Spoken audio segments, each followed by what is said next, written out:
Good morning, one and all, and welcome to today's video. So today I have just the one pair on watch, and that is pound dollar. There was a bit of movement across the board yesterday. I believe some news induced movement, but this is where I've found that traders tend to give a lot of money away. They see the market move, they're patient a lot of the time, they see the market move, and then they feel the desire to jump in. And what I've learned to do is when I see the market move, when I see some big moves, I've learned to wait until the market gives me permission to entry, not feel FOMO or anything like that, and then just execute accordingly when my rules are actually met. And that is something which personally took me a bit of time. So I encourage all of you, if you've seen the market move, sit on your hands if your rules haven't been met and just wait. Okay, it's one of the hardest things to do as a trader, but once you master the art of waiting and not trading, then you're well on your way to consistency. Trading is mostly about not trading and to a lesser extent about actually trading. And a lot of people fail to get their head around that. But anyway, without further ado, let's break down this pair for you now. So on the higher time frames, I am looking for a move to the upside, potentially. But at this moment in time, we may be able to capitalize on a short term move to the downside. And I shall explain why. So I'm going to break this down from top to bottom and give you my thought process and tell you why I'm looking for a short on this pair today. So we have on the higher time frames, do excuse that drawing, but we have this with this one, two, three touch structure, as I've talked about previously. If you watched my previous videos, with a 1, 2, 3 middle section, okay, that gives me a clue that this is a completed piece of structure. So what I mean by that is that we have that 1, 2, 3. We have the middle section. We break below here, wash everybody out. I've talked about on the higher time frames when we break these standout liquidity points on the higher time frames as opposed to the lower time frames, and particularly when they happen to be an all-time low. At least according to the data that I have, if we just zoom left, we tend to break below these. Not usually by this much, but we it does happen. We break below them, wash everybody out before pushing to the upside, because people hear the media narratives that pound dollar is just going to keep going. They think, oh, let's start selling. It's just going to keep going and going. Well, if you've heard, by the time it gets in the news, if you think about this logically, by the time the news actually gets hold of that pound dollar is at an all-time low, then pound dollar has probably been selling off for a while, which means that you've missed most of the move. Okay, so in essence, that is potentially a FOMO move in itself, right? And as I said yesterday, if house prices, for example, if house prices have just been going down and down and down and down and down and down and down, and then at historic lows, you start selling your property portfolio, and you do the same on the flip side. If house prices have been going up and up and up and up and up and up for a while, and you think, oh, let's buy some properties because the price is just going to keep going, and then I'll sell once they've kept going. I'll sell and make a profit. Well, you've probably missed half of or most of the move. So this is why traders lose money a lot of the time, is because they're historically selling lows and buying highs. Okay, and we see that here it breaks below. You see the retest as well. You can see that retest here that I talked about yesterday. There was probably a series of what people saw as a retest. So they see this as a retest, they get short, it comes up, they see this as a retest, they try to get short again, and then it just washes them all out to the upside. Okay, so we see this same psychology over and over again. So I'm just going to remove that to keep the charts simple. So there is now no reason, because this is a completed piece of structure, for price to come all the way down here, at least not at this moment in time. Okay, so now potentially we're either getting on the higher degree, we're getting that impulse correction continuation to push higher. We may get potentially something more like that before we push higher. Okay, to take out that high, these highs up here, and the reason being is because we have that near miss. We have a near miss there to there, and often when we near miss to an area, the liquidity that is still sat there can help to drag price up. Okay, because this still remains, and there's likely still a lot of liquidity here, and this remains therefore a high area of value because it hasn't yet been tapped into, versus if this high had actually tapped into this area. Okay, so then we drill down to the daily. You can see that we have that 1 2 3 touch structure again. We have that 1 2 3 here. I'm just going into a bit more detail because I've only got the one pair on watch today. It's more clear on the lower time frames, but we have this 1 2 3 middle section there. We also have this 1 2 3, which lines up with that. So it's no surprise to me that we rallied from this area and broke the structure. If you look here, we have a middle section. So we have a 1 2 3, which has a 1 2 3 middle section. This is the key bit. This is the first part, the first component to why I'm looking for a short today. Okay, so when price breaks out of this consolidation here, it leaves a footprint. You see that sharp move down followed by a sharp move up. These sharp moves tend to imply that there's a lot of liquidity here. And if you just look at this, it's also an area of significance because it's the retest of the break of this structure, which just so happened to line up with this high area of value. Okay, and when we tapped into the area, this was the causation of the move which actually broke out of this structure. So there must have been a lot of liquidity here because when that liquidity was exchanged, we then subsequently broke out of this structure. Okay, so there was enough liquidity here to send price to the upside. Okay, once all those orders were filled. And if I just get rid of all this for a second, we also have a near miss. So we also near miss to the area. That also gives me a clue that this is an attractive area of value, potentially for a buy. And since we haven't tapped into it yet, that means that the liquidity, the stop loss orders, or many of them that were sat here are likely still there. And you might be thinking to yourself, well, why would people who caught this move to the upside still have their stop losses there? Well, you've got to remember, here's another part of the psychology. You see this on TradingView. You'll see forecasts where people say price will do this and price will do that. Okay. Now, think about this logically. If you think that price will do something, then why would you lock in any profit? If price is going to keep going to the moon, it will do this, it will reach this price, that price, so forth, right? Then there's no reason for you to lock in any profit, because if you're that convinced that price is going to do something without, completely reversing in the other direction, then many people just leave their profit on the table. A lot of people, believe it or not, leave their risk open because they believe that price is just going to keep going. That they're so sure of themselves. So a lot of the stop loss orders will still be in this area. Okay, but regardless, these sharp moves tend to be where we see a lot of exchanges of liquidity. Okay, and we have that near miss to the area. We also have a near miss to here, where there was a big exchange of liquidity as well. So when we see a near miss to a near miss, the more of these we see in succession, the more likely it is that these get taken out, and most likely sooner rather than later. If we just drill down, you can see that yesterday I had this pair on watch.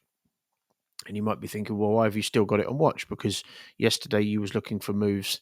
Where was I looking for moves yesterday? I was looking for moves. I forget where it was now. I can't even remember where it was, but we was looking for moves. I think it was, it would have been here, yeah. So we was looking for moves from this area. Price did something else. So this is another key component of how we who trade the Falcon strategy trade. When the market does something else, we don't cling to the set. We evolve. Okay, so I've evolved my trend lines to account for what price has actually done. I've said trading's not about being right, and if you think it is, then when the market does something different to what you're anticipating, you're going to cling to the same forecast or try and force things. I'm not trying to force things. I'm looking at this and thinking, okay, well, the market has done something different, so we evolve with the market. Okay, we don't try and force our bias onto the market. We let the market show us what it wants to do. So I'm now seeing this. We focus, those of us who trade the Falcon strategy, on the most recent two touches because those are the most relevant where structure is concerned.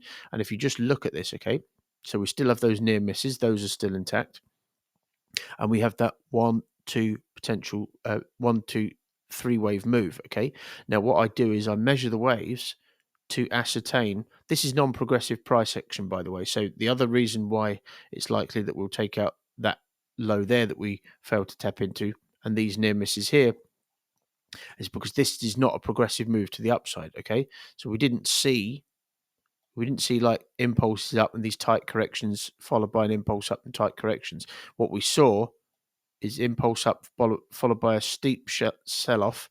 It's easy for me to say, and then another steep move up followed by a steep pullback. This is not a progressive move to the upside. This is an exhaustive move, which suggests that a move to the downside may be imminent. Okay, so if you would just measure the impulses within this piece of structure here, so the most recent and relevant piece of structure. So I'm measuring from here to this second touch. Okay, roughly speaking. If we just measure that there, that takes us up to here. Okay, and implying that if we were to respond from this area here, that would likely be a completed move. And one of the things, if we just touch on it, that makes me think that is if we just drill down to the 1 hour, you can see that we have a middle section here, which in itself has a middle section within it. So we have this 1, 2, 3 move there, 1, 2, 3, implying that that is a completed piece of structure.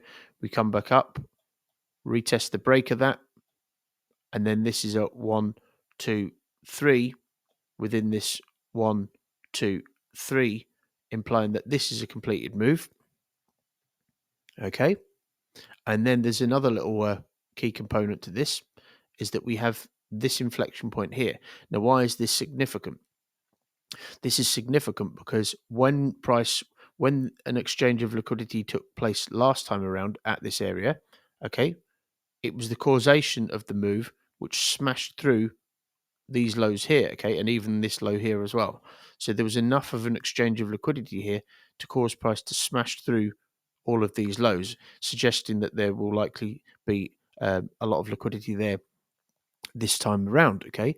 And another clue that makes me think that is if we just zoom in, what we typically see just before an area of value, if it is actually an area of value, is we tend to see tight corrections. So last night when I went to bed, I was anticipating something exactly like this, just below this area of value, because what we tend to see, if I just unhide the forecast, is we tend to see these just, as I said, just below an area of value. And what tends to happen is that this becomes the left shoulder in a little mini head and shoulders pattern. Okay, so we end up with a left shoulder break above, an impulse back down, and then this little tight consolidation afterwards becomes the right shoulder. Okay, so I wouldn't be surprised. We have, I think it's annual CPI data coming out of the UK at 7 a.m. this morning. It is almost 10 past 6 in the morning as I speak. So I wouldn't be surprised if I won't be trading through CPI, but I wouldn't be surprised if CPI causes this to break above this area of value and then potentially break back down. Okay, we have a lot of red flag data coming out of the United States at 1:30 p.m. today. Okay, so that's another factor which may act as a catalyst for an entry to potentially shape up today. And if we get that break above here, so we do have to be mindful that there is a lot of momentum to the upside here. But if we do break above and break back in, then I will be looking to get short on the break or within a correction such as this, which, as I've said in previous videos, is normally just the banks, the bigger players stacking their move for the next move to the downside. Okay, so we will have washed out the liquidity that was sat here and a break back in and a flag, and we will likely push down to take out these lows, these lows here, this near miss to here, and that near miss to that higher time frame liquidity point which I was talking about. Okay. And another thing, just to touch on it quickly, is that the price is always, mirroring itself. Trading, Mark Douglas in Trading in the Zone talks about the symmetry of the market, and these little mini head and shoulders patterns are exactly what he's talking about. Of course, we get head and shoulders patterns on the higher time frames and bigger ones But the symmetry of the market is what these little mini head and shoulders patterns are one of the things he's talking about when he's talking about the symmetry of the market. And typically speaking, price doesn't just mirror the corrections; it also mirrors the impulses as well. So if we did get something like this, okay, and we broke below this correction, then the move to the downside would likely mimic the aggression that we saw here on the way up, which means obviously that it would be easier to manage this trade than if we'd not had seen such aggression on the way up. Okay, and of course, if we did get that and we just completely plummeted, then I would likely lock in half, and then I would be using little inflection points.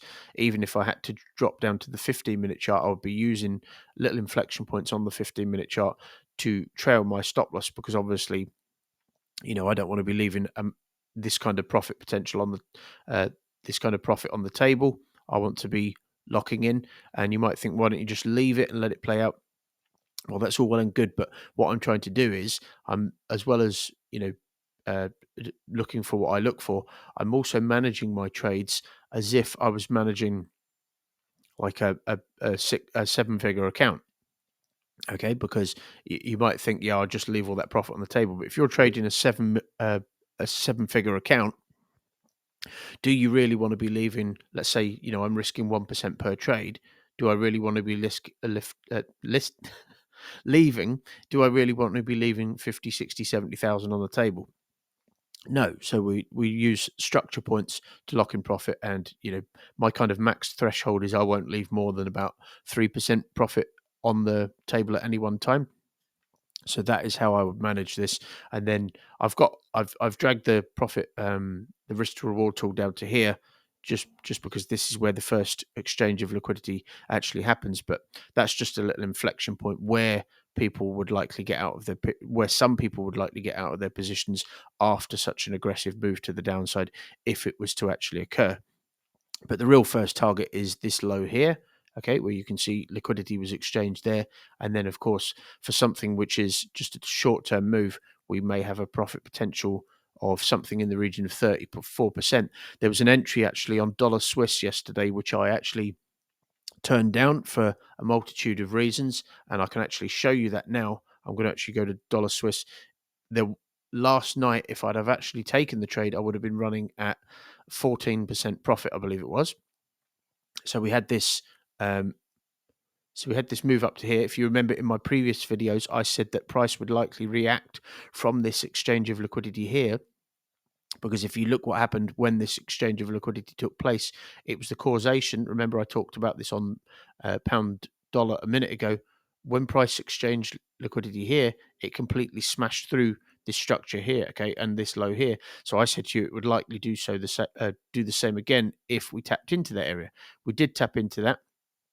And if you just look here, I was just sizing this up just to see what this would have been last night, but I didn't like the fact that we had this 1, 2, 3 here. We had a middle section, and at about 12:15 yesterday, there was a little risk entry here. So I would have dropped down to the 15-minute chart just to show you how lucrative this trading strategy can be. There was an entry there, and I would have been running last night at something in the region of 14% profit if I'd had actually taken that trade, and I would have had my stop loss just above there. So I would have been running at about 10% profit at the moment, something in the region of that. But I didn't like the fact that we were trading into these lows, and not just that, there was red flag manufacturing data coming out of the United States at 1:30 p.m. yesterday. So those were two reasons. This was a higher risk trade because it was difficult for me to manage it to these lows, to this low here. And ordinarily, this would have looked good, but we have to remember the positioning of the DXY, and not just that. There was no clear structure to this. It was just a corrective channel, which would, just price had just been channeling rather than giving us a clear three-touch structure. So you could have been tagged in, tagged out, and then price could have just kept doing this for some time because we didn't have any clear structure within this channel. So I was happy to turn that down. And you might be thinking, did you not have any FOMO? No, I didn't have any FOMO, because I've trained my mind to not be bothered about moves like this, because I know how to look for them and I know how to capitalize on them. So why would I be worried about one of them when I know how to capitalize on lots of them? Okay, that's experience. So I hope you've taken some value from this video, and I will see you in the next one. Have a great day, and I will speak to you again soon. Thanks for watching.